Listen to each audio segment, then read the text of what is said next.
있습니다. 이 험중 시위라는 건 갈등과 분열, 혐오를 조장한다라고 저는 생각을 합니다. 청장님 그렇게 생각하시죠? 동의합니다. 예. 그래서 다음 PPT 봐주시면요. 대통령께서도 국격을 훼손하거나 하는 행위는 방치하지 말아라. 혐오 조장 집회에 대해서는 적극적으로 대응해라라는 말씀이 있으신 걸로 알고 있습니다. 그런데 이런 혐오 집회가 경남청이 소관하고 있는 경남 양산에서도 개최되고 있습니다. PPT 한번 넘겨봐 주십시오. 평산마을 앞입니다. 제가 더 정말 독하고 이곳 국감장에 옮기지 못할 만한 내용들이 너무 많아서 그나마 좀 선별해서 가지고 온 건데요. 표현하기가 어렵습니다. 그리고 저기 가 보시면 아시겠지만 정말 입에 담지 못할 말들을 합니다. 그걸 특정인에 대해서 하는 게 아니라 지나가는 사람들한테 합니다. 그리고 평산마을 주민들에게도 시비 걸듯이 하고 있습니다. 혹시 이런 사항들을 청장님 좀 알고 계십니까? 예, 부임해서 현장을 점검을 하면서 많이 안타깝게 생각을 했습니다. 다음 PPT 한번 봐주십시오. 이게 극우 집회, 혐오 집회가 발생하면서요. 평범하고 조용했던 시골 마을이 어느 날 하루 갑자기 평화가 깨집니다. 한순간에 무너집니다. 평온했던 마을이 혐오가 침투하고요. 난리도 아닙니다. 극우 유튜버들이 조회수 장사를 해서 돈을 벌기 위해서 점점 더 과격해지고 점점 더 혐오가 가득 찬 말들로 마을 주민들을 괴롭히고 있습니다.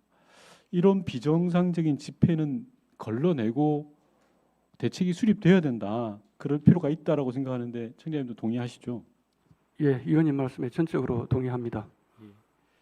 다음 PPT 봐주십시오. 이게 뭐 통계인데 아마 청장님 잘 아실 것 같아서 제가 구구절절 말씀드리지 않겠습니다. 평산마을 극우 집회들이 만들어지면서 양산과 평산마을에 대한 집회 통계입니다. 저 부분은 참고해 주시면 될 텐데요. 한 마을에 정말 몇십 가구 살지 않는 마을에 저 정도 수의 집회가 벌어지고 있는 겁니다.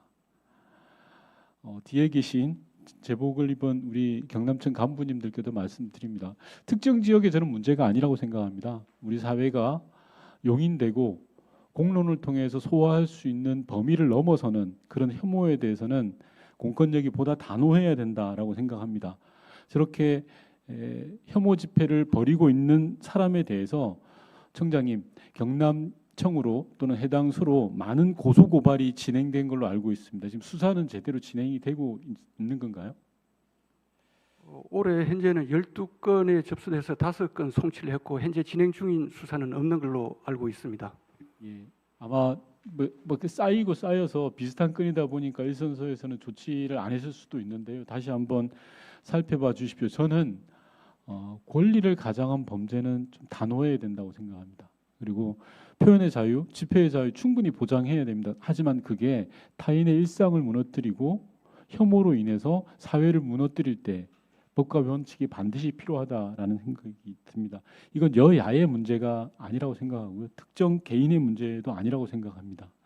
혐오를 주장하는 집회는 헌법이 보장하는 집회의 자유의 범위를 넘어서는 문제라고 생각하기 때문에 이 부분도 규정과 원칙에 따라서 청장님이 잘 처리해 주실 거라고 생각합니다.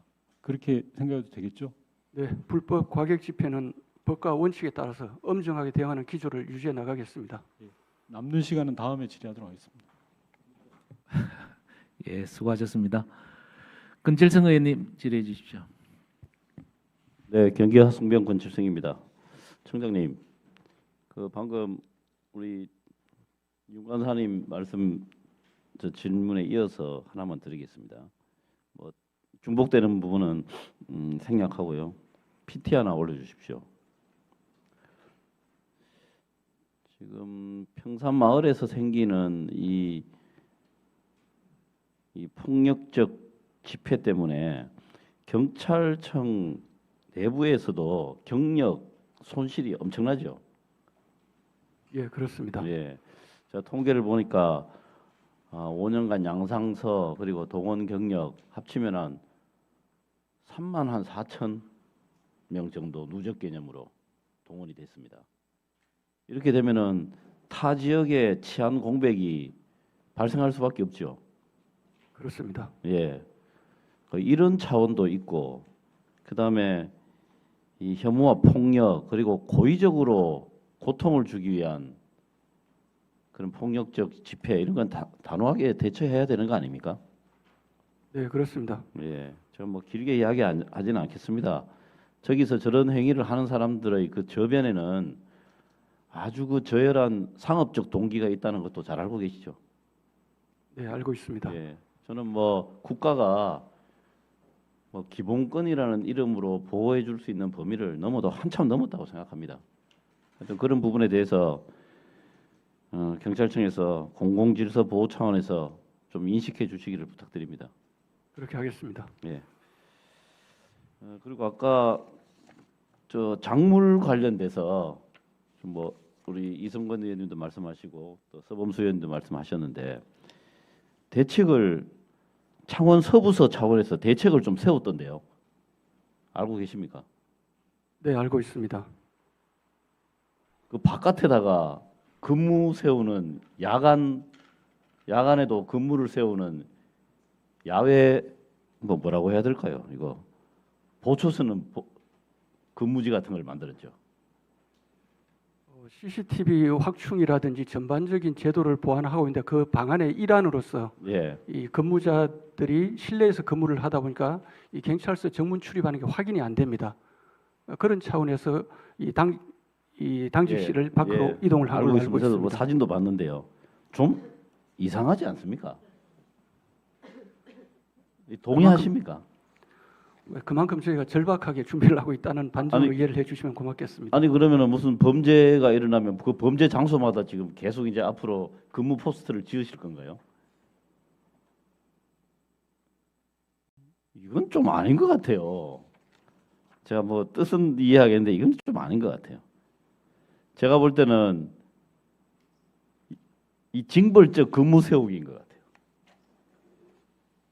현실적으로 이거 보니까 이거 혹시 이 기사에 난 내용인데 이거 맞는가 한번 들어보십시오. 이렇게 되니까 주말은 4명이 교대하면서 24시간 근무하고 평일에는 방호직 퇴근 이후에 또 2명이 밤새 교대로 근무를 하고 이렇게 하다 보니까 매달 56명이 당직으로 이 야외 뭐 건물이라고 해요. 야외 포스트에 근무를 해야 되고 사무 전담 인력까지도 여기에 투입된다고 하거든요. 그거 엄청난 낭비 아닙니까? 네, 위원님이 지적해 주신 것처럼 직원 부담을 최소화할 수 있도록 시설 보강 측면에 보다 집중을 하겠습니다. 하여튼 이거 좀 한번 들여다 보십시오. 뭔가 대책을 세우기는 하셔야 될 텐데 이런 거는 좀 아닌 것 같아요. 그 다음에요. 그 하동 순찰차 사망 사고 아십니까? 네, 알고 있습니다. 예. 이거는 제가 정말 내용을 이해하기가 힘든데요. 그 사고가 발생하고 그 사망이 될 때까지 한 36시간 정도, 36시간입니다. 36시간 정도 그 숨진 여성이 순찰차에 갇혀 있었는데 순찰차가 전혀 순찰을 안 했죠. 예정된 순찰을. 예, 근무일지에 지정된 순찰을 결력한 걸로 확인이 됐습니다. 그렇습니다. 순찰을 안 해버렸어요. 순찰을 만약 했더라면 당연히 이 여성은 사망하지 않았겠죠. 그러니까 2가지 문제가 있습니다. 방금 지적한 그 문제가 있고 또 하나는 이렇게 순찰을 안 해도 체크가 안 되는 모양이죠. 사천 채석장 사건과 마찬가지로 하동 순찰차 변사 사건 역시 매우 죄송스럽고 아프게 생각을 하고 있습니다. 아니 당연히 죄송스럽고 아프게 생각하셔야 되는데요. 아니 이해가 안 되잖아요. 보통 자동차에 GPS도 다 있고 그렇잖아요. 체크를 하려면은 실시간으로도 다 체크를 할 수 있을 텐데 상황실이나 이런 데서 36시간을 근무를 안 나가 버렸는데 그걸 아무도 모르고 있었다는 게 저는 그 시스템 자체가 이해가 안 되거든요. 그 근무자가 교대로 있을 텐데 어떻게 그게 아무한테도 체크가 안 되고 36시간을 지나서 차 안에서 사람이 사망하는 경우에까지 이를 수가 있습니까? 이 부분은 시스템으로 충분히 극복할 수 있는 문제라고 생각하는데 저는 이제 수사권이 넘어오잖아요.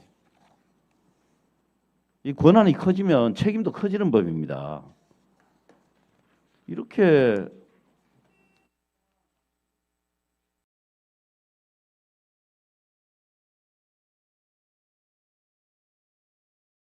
그렇게 하겠습니다. 권질정 의원님 수고하셨습니다. 주호영 의원님 질의해 주십시오. 청장님 반갑습니다.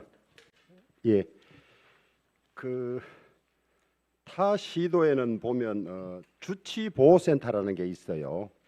술 먹고 뭐 난동 부리고 과음 지르고 이런 사람들 아마 옮겨서 관리하는 데 모양인데 사실은 집파출소나 이런데 주치자가 술 먹고 밤새도록 행패 부리고 과음 지르고 이러면 골치 아프죠. 네, 그렇습니다. 옛날처럼 어디 뭐 각 개별에 영창이 있는 것도 아니고 그게 경찰력이 다 뺏기죠. 예, 그렇습니다. 근데 전국에 23개나 있는데 경남에는 없어요, 이게. 아마 뭐 저 군단위 지역이 많아서 그런지는 모르겠지만은 이 창원 요 일대만 해도 엄청나게 인구 밀집 지역인데 이거 필요하지 않습니까?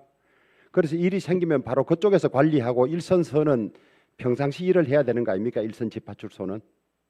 네, 위원님 말씀에 전적으로 동의를 합니다. 이거 검토해 보시고 필요하면 필요한 예산 같은 거 이런 거를 요구를 하셔서 이게 필요 없다면 모르겠으되 필요한데 예산이 없어서 못한 것이라면 좀 강하게 요구를 하고 설득을 하도록 그렇게 하세요. 알겠습니다.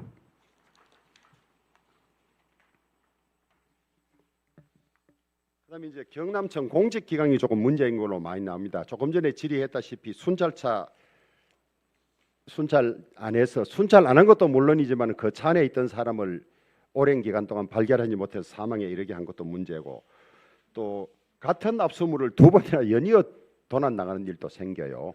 이게 그냥 오토바이니까 밖에 세워 놓았으니까 뭐 그럴 수 있다고 보는데 중요 압수물은 범죄를 은폐하기 위해서 관련자들이 절도하는 없애려고 하는 수가 꽤 많아요. 그렇기 때문에 이 압수물 관리는 정말 철저히 해야 되는데 이게 이 도난 사실조차도 2주 동안 인지하지 못하고 이랬어요. 그래서 이 철저히 해서 범죄의 증거물이 없어지고 인멸되는 그런 일이 없도록 좀 해주시고 그다음에 올 8월까지 경남 도경에서 8개월 만에 경찰관 19명이 징계를 받았어요. 이 중 절반 이상이 정직해임 등 중징계를 당했는데 징계 사유는 음주운전, 성폭력, 절도